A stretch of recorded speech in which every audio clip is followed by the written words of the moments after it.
మేము ఇది విక్కేత కొట్టినాము. విక్కేత కొట్టి 4 రోజులు అయింది. గ్రోతింగ్ రెండు కలిపి కొట్టినాం సార్. 2 కలిపి కొట్టినాము. బాగా జీడ జిగి నల్లి దోమ అసలు ఏమీ కనిపించడం లేదు. బాగుంది ఇప్పటికైతే. మీరండి ఇక్కడ మీ పేరు ఏం పేరు? చిన్న పెద్దయ్యనా? నువ్వు నీ పక్క చేను కదా, నేను చూసినా. నీది కొట్టిన ఎట్లా ఉంది? నీ తోట ఎట్లుంది? బంక జీడ ఎక్కువ ఉంది. అంటే ఎన్ని రోజులు ఇప్పుడు కొట్టి? నువ్వు 4 దినాలు అంతే. ఈయన కొట్టినప్పుడే కొట్టినావు, కానీ ఈయన దాంట్లో అసలు ఏం లేదు. నీ దాంట్లో ఉంది. నువ్వు వేరే మందు కొట్టినావా? విఖ్యాత కొట్టలేదా?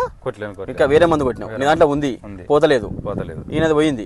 పూత కూడా మంచిగా పట్టింది, బాగుంది. దీని వల్ల పూత రాలకుంటుంటావా? రాలకుండా కానీ ఉంది, అవకాశం ఉంది.